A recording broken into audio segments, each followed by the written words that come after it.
हाँ साहब, मैंने अशरफ से पूछा है, वो किस्में खाता है, कहता है बेशक उससे हिल्फ ले लें। न उसने किसी को अंदर आने दिया है और न किसी को देखा है। हाँ साहब, उसे उस बीनिक में मुलाजमत करते हुए 7 साल हो गए हैं। आज तक उसकी कोई शिकायत नहीं आई। 5 वक्त का नमाजी और अपनी ड्यूटी का पाबंद है। फिर वो सब क्या था? मैं बुरी तरह उलझ गया। मैं खुद हैरान हूं, इस बीनिक में मुझे 12 साल हो गए हैं मुलाजमत करते हुए, कभी उस किस्म का कोई वाकया नहीं हुआ। न उस हुलिये का कोई आदमी यहां आया। अच्छा ये बताओ, यहां हिंदू रहते हैं कहीं आसपास? यहां से तकरीबन 7-8 खूस दूर सपीरों की एक बस्ती है। वो हिंदू मजहब से ताल्लुक रखते हैं, लेकिन वो तो बहुत गरीब और बेचारे किस्म के लोग हैं। गलियों में घूम फिरकर सांप का तमाशा दिखाते और भीख मांगते हैं।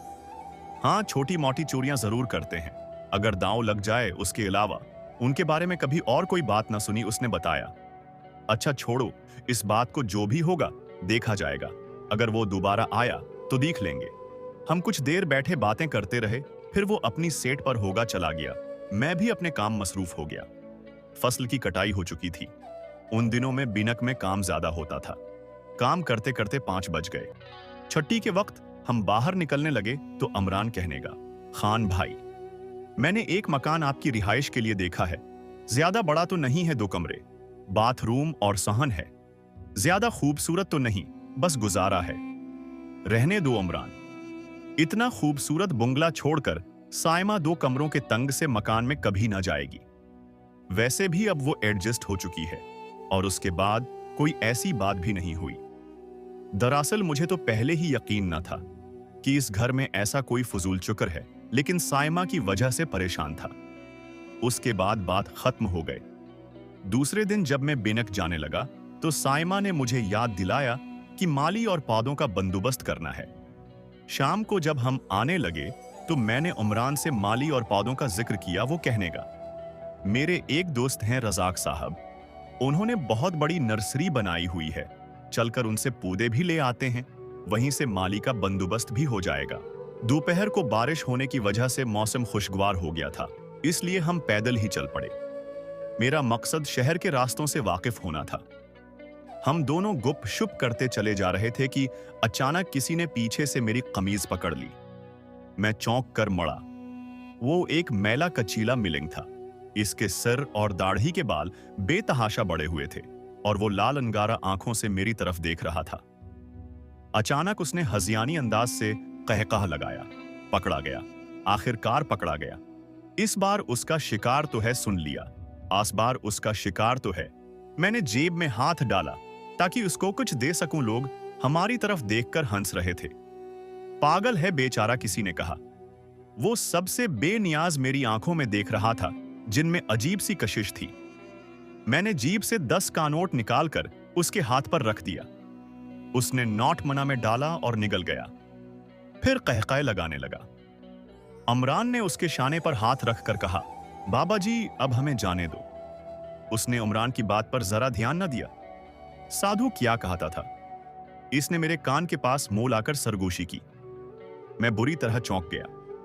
सब कुत्ते उसके पीछे पड़े हैं, लेकिन वो तो तुझ पर आशिक हो गई है। वो सैयदा मेरी आंखों में देखता हुआ बोला, बीवी के पिल्लों से बंध जा। उसना मैं क्या कह रहा हूं, उसने सरगोशी की। मैं आपकी बात समझा नहीं बाबा जी। आप क्या कह रहे? मैं वाकई कुछ न समझा था। अहमक है तो कुछ नहीं समझेगा।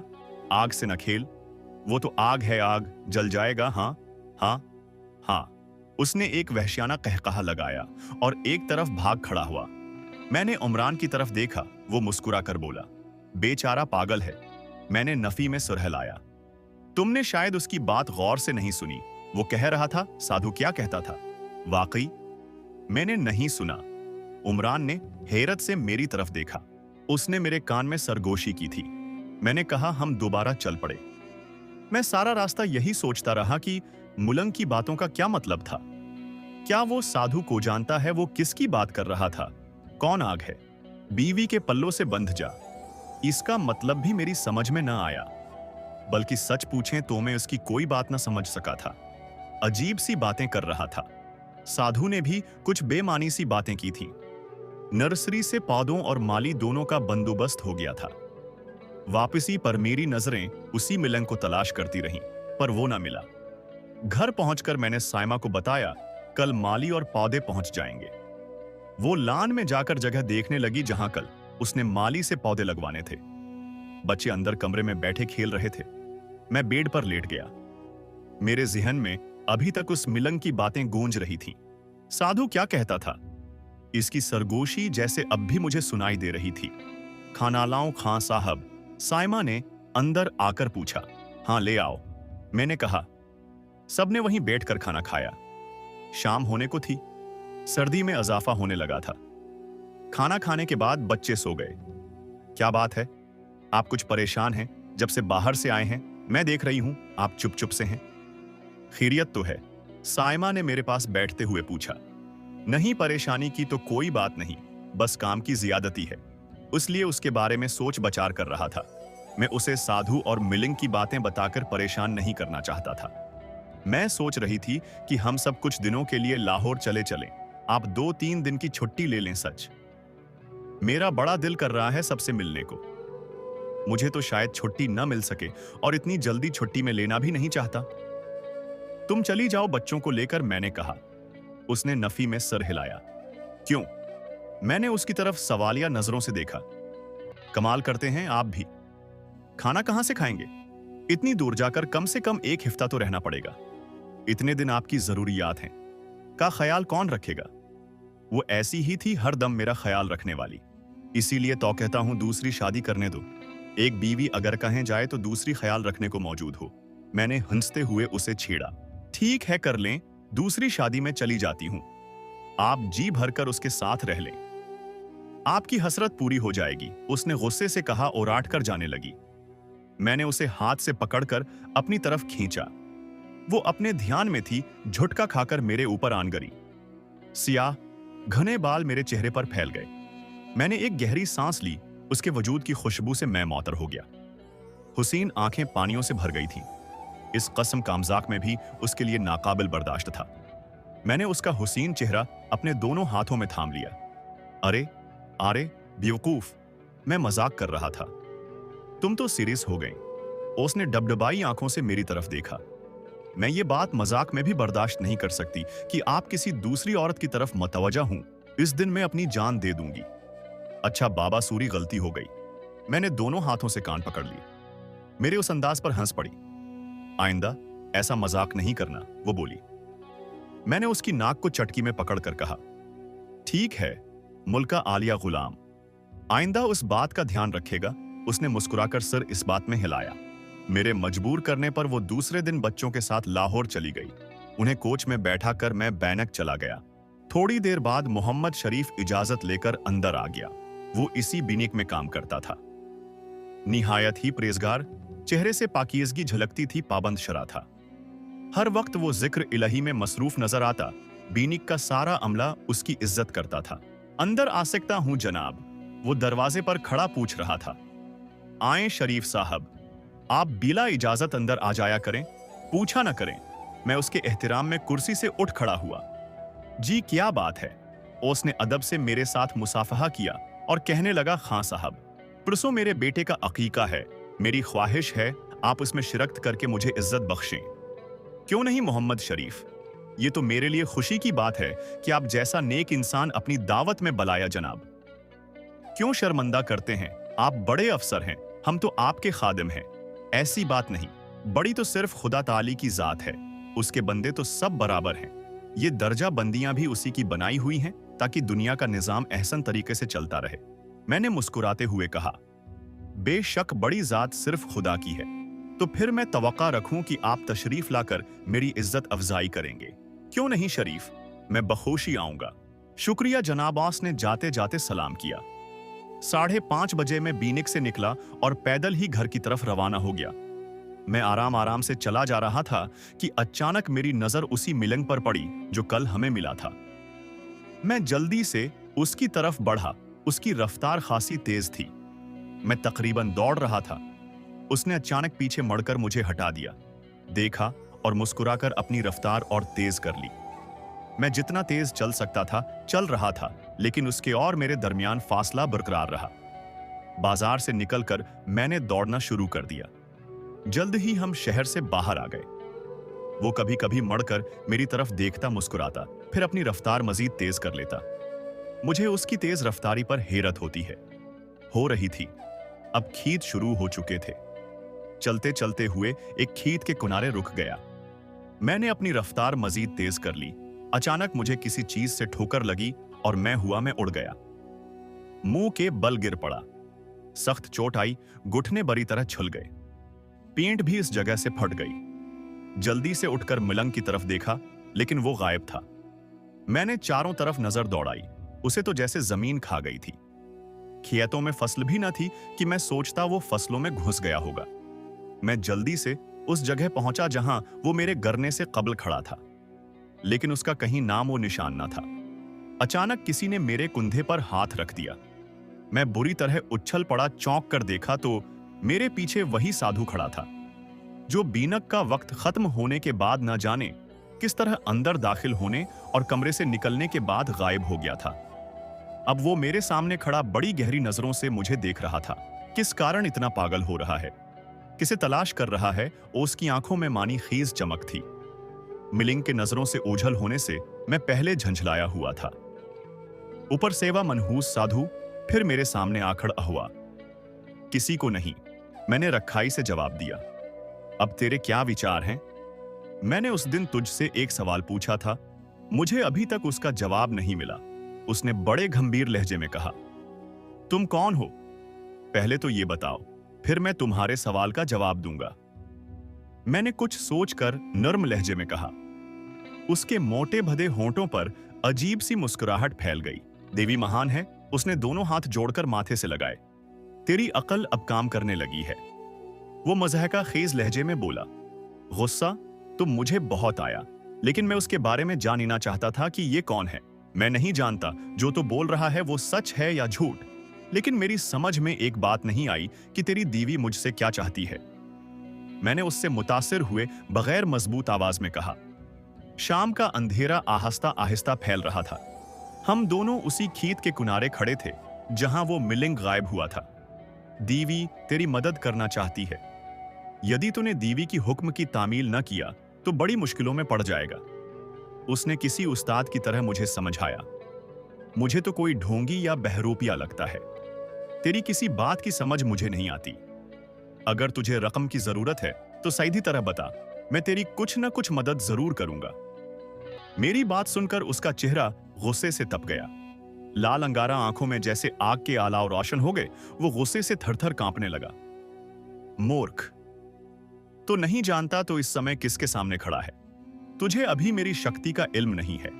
मैं चाहूं तो अभी तुझे भस्म कर सकता हूं, परंतु देवी की ख्वाहिश कुछ और है, और देवी की आज्ञा का पालन करना हर अच्छे सेवक का धर्म है।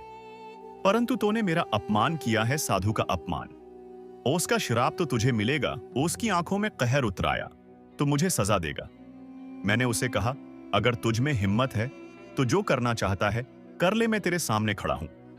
वो खामोश खड़ा मुझे घूरता रहा। मैंने भी उसकी आंखों में आंखें डालकर कहा, अगर तो दोबारा मेरे रास्ते में आया तो याद रखना, मैं तुझे छोड़ूंगा नहीं। उसके होंठ तेजी से हिलने लगे। वो आंखें बंद किए कुछ पढ़ रहा था। अचानक मुझे अपने पीछे किसी के हंसने की आवाज आई।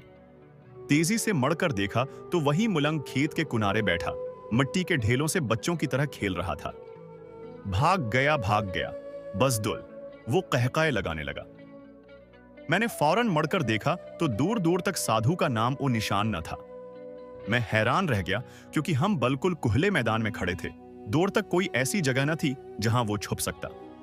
मैंने आंखें फाड़ फाड़ कर चारों तरफ देखा, लेकिन साधु होता तो मिलता। मेरी हैरत बजा थी। अगर वो बहुत तेज दौड़ता तब भी कम 5 मिनट से पहले खीत पार ना कर सकता था, जबकि वो तो एक लम्हे में गायब हो गया था। साधु को गायब पाकर मैं फौरन मिलंग की तरफ मुतवज्जा हुआ। वो भी अपनी जगह से गायब था। या खुदा, ये क्या माजरा है? ये इंसान है या जिन? एक पल में गायब हो जाते हैं। हैरत से मेरी अक्ल गुम हो गई। अंधेरा इतना भी न था कि वो मुझे दिखाई न देते। मैं काफी देर उसी जगह पर खड़ा सोचता रहा, फिर बोझल कदमों से वापस घर की तरफ चल पड़ा। कुछ दिनों से मुझे अजीब और गरीब हालात पेश आ रहे थे, जिनसे मैं खौफजदा तो न था, हां, उलझन जरूर महसूस कर रहा था। जब मैं घर में दाखिल हुआ तो अंधेरा अपने पर फैला चुका था। सारा घर तारीकी में डूबा हुआ था। मैंने गैराज की लाइट जलाई और बरामदे में आ गया। अचानक ऐसी आवाज आई जैसे अंदर कोई चल रहा हो। फिर दरवाजा बंद होने की आवाज आई। बरामदे में लोहे की ग्रिल लगी हुई थी, जिसके बंद कर देने से सारा घर महफूज हो जाता था। ऐसी ही एक ग्रिल पछले बरामदे में भी थी। मैंने ग्रिल का ताला खोला और अंदर जाकर टीवी लाउंज की लाइट भी जला दी। ब्रीफ केस रखकर मैं बाथरूम में चला गया। सर्दियां गर्मियां मुझे हर रोज नहाने की आदत है। जब मैं टीवी लाउंज में आया तो ये देखकर शशदर रह गया। वो ऑन था। अभी मैं खड़ा हूं, सोच ही रहा था कि कहीं मैंने जाते हुए खुद ही तो टीवी ऑन नहीं कर दिया था कि बेडरूम से किसी के चलने फिरने की आवाज आई। जल्दी से अंदर की तरफ लपका।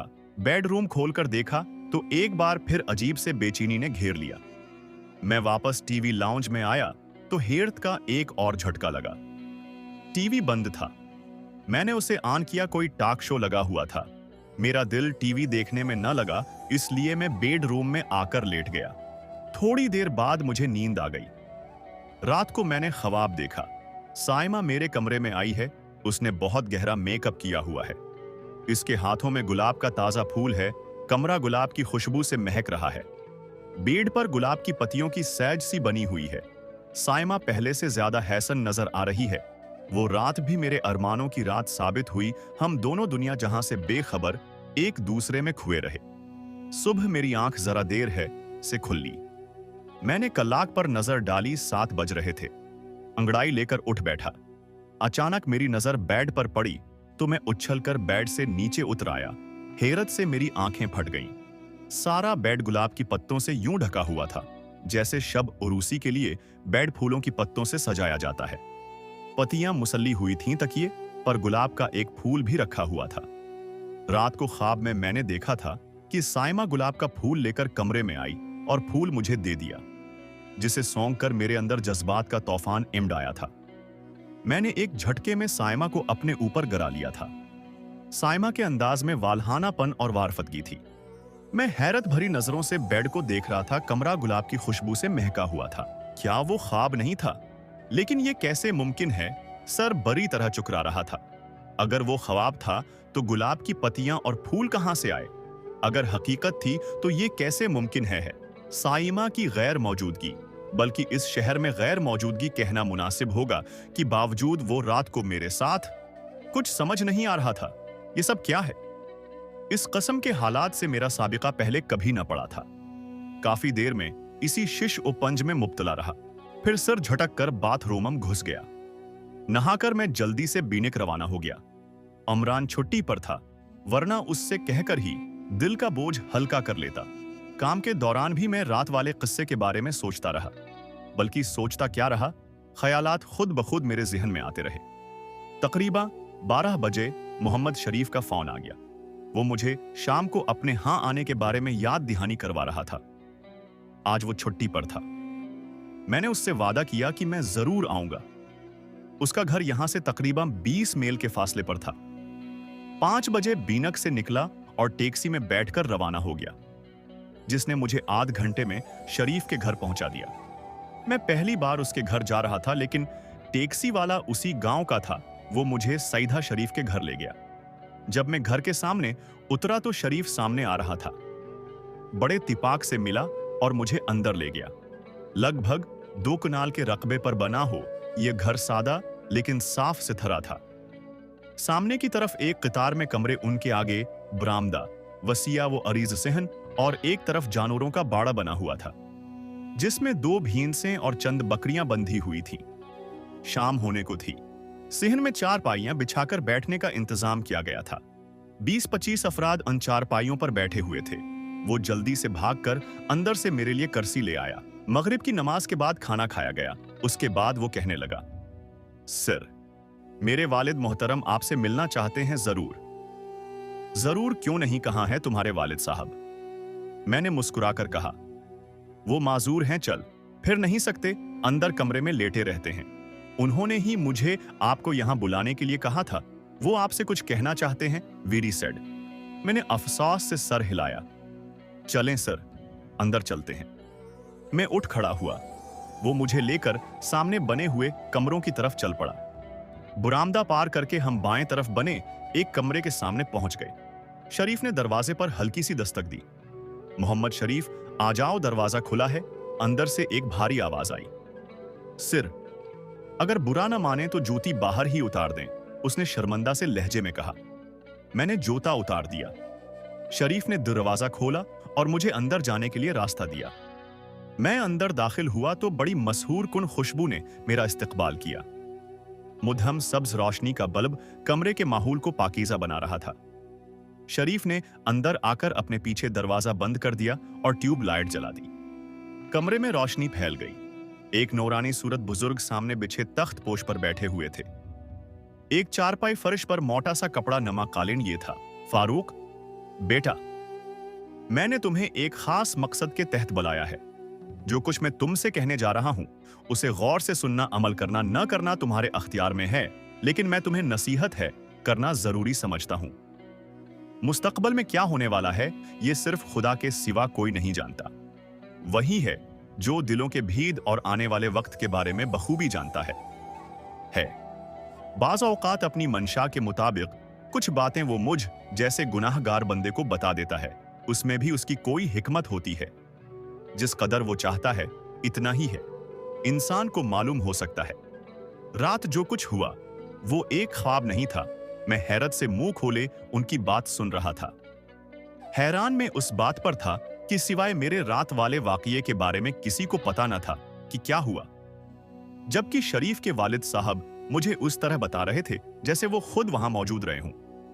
ये सब क्या है? अभी मैं उस बारे में तुम्हें कुछ नहीं बता सकता। हाँ, इतना जरूर कहूंगा कि आने वाले वक्त में तुम्हें चंद मसाइब का सामना करना पड़ेगा। इन मुश्किलात को निहायत सब्र व इस्तिकामत से बर्दाश्त करना। तुम्हें एक पुरखार वादी से गुजरना है। आंखें खुली रखना और नफ्स को दुनिया की लज़्ज़तों से बचाना। इस तरह तुम इन मसाइब और तकालीफ पर बहुत जल्द काबू पालोगे। मेरे बच्चे, दुनिया सिर्फ चंद रोज खेल तमाशा है। मैं सिर झुकाए उनकी बातें सुन रहा था। उन्होंने अपनी बात जारी रखी। कुछ उर्सा कबल भी तुम एक ऐसी रात गुजार चुके हो। तुम्हारी अहलिया सच कहती है, इस रात वो तुम्हारे कमरे में नहीं आई थी। उन्होंने अपना सिलसिला कलाम जारी रखा। फिर ये सब क्या है बुजुर्गवार? मैंने किता कलामी की। मैं तो खुद हैरान व परेशान हूं। अकल काम नहीं कर रही। सोच सोच कर थक गया हूं, पर कोई बात मेरी समझ में नहीं आती। मैंने कहा, मैं तुम्हारी कैफियत समझ रहा हूं मेरे बच्चे, लेकिन जो कुछ मैं कह रहा हूं उसे समझो। ये सही है कि अभी तुम्हें सब कुछ नहीं बताया जा सकता, लेकिन मेरी चंद हदायत पर अमल करके तुम इन मुश्किलात से बेहतर तौर पर छुटकारा हासिल कर सकते हो। वो खामोश हुए तो मैंने निहायत अदब से कहा, बाबा जी, आप बताएं, मैं आपकी बातों पर अमल करूंगा, क्योंकि मैं खुद उस मामले में सख्त परेशान हूं। वो मेरी तरफ देखकर मानी खेज अंदाज में मुस्कुराए। चंद रोज कबल जो हिंदू साधु तुम्हारे पास बैंक आया था, वो बहुत खबीस इंसान है, बहुत ही खतरनाक। वो रोशन जमीर थे, उन्हें सब मालूम था। वो साधु कौन है बाबा जी? मैंने जल्दी से पूछा। शैतान का चीला है वो खबीस। बेहद खतरनाक आदमी है, बल्कि उसे तो आदमी कहना भी आदमियत की तौहीन है। बहुत जल्द इन जालिमों की मेहलत खत्म होने वाली है। उनके नूरानी चेहरे पर जलाल छा गया। वो मुझसे कुछ कहना चाहता है। मुझे तो उसकी एक बात भी समझ नहीं आई। मैंने पूछा, कबल इस वक्त इन बातों का जानना तुम्हारे लिए नुकसानदेह होगा। जैसा कि मैं कह रहा हूं, अगर मुनासिब समझो तो उस पर अमल करना, वरना हर इंसान खुद मुख्तार है, अपनी मर्जी से जो चाहे करे। बहुत कम लोग जो नसीहत सुनते और उस पर अमल करते हैं। जिन मसाइब का मैंने जिक्र किया है उनमें तुम्हारे साथ तुम्हारी बीवी बच्चे भी शरीक होंगे।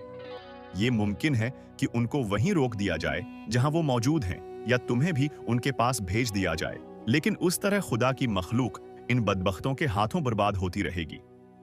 तुम्हें उस एहसन काम के लिए चुन लिया गया है। अगर तुमने सिरात मुस्तकीम को न छोड़ा तो मखलूक की भलाई का जो काम तुमसे लिया जाने वाला है वो एक सादत है जिसके लिए खुदा के बंदे तरसते रहते हैं। लेकिन ये तो नसीब की बात है जिसको ये सादत हासिल हो जाए। मैं आपकी बात समझ नहीं सका हूं बाबा जी।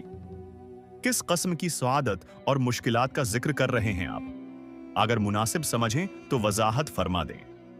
खामोशी के वक्फे के दौरान मैंने पूछा, वक्त आने पर सब कुछ समझ जाओगे। उन्होंने खला में देखते हुए कहा, सुनो, नमाज में कोताही न करना, और सबसे अहम बात जो मैं तुम्हें बताने लगा हूं वो ये है कि नामहरम औरतों से दूर रहना। आजमाइश की घड़ी बहुत कठिन होती है, लेकिन वो बहुत कम वक्त के लिए आती है जो आजमाइश के इन लम्हात को सब्र और इस्तिकामत से गुजार गया। वही मर्द मैदान भी है और उसी को इनाम भी मिलता है। अगर मेरी उन दो बातों पर तुमने अमल किया तो शैतान और उसी मर्द मैदान को इनाम मिल जाएगा कि औलाद तुमसे शिकस्त खा जाएंगे। अगर तुम बहक गए तो फिर आतना बोलकर वो खामोश हो गए। कुछ देर सर झुकाए बैठे रहे, फिर जाए नमाज का एक कोने उठाकर उसके नीचे से एक ऐसी चीज निकाली जो मेरे लिए अजीब थी। ये एक पड़िया थी। उन्होंने मुझे पकड़ा दी। इसमें एक तावीज है, उसे अपने गले में पहन लेना, लेकिन घर में घुसने के बाद। जब तक मैं न कहूं उसे खुद से अलग न करना, चाहे तुम्हारी कोई अजीज तरीन और करीबी हस्ती ही क्यों ना हो।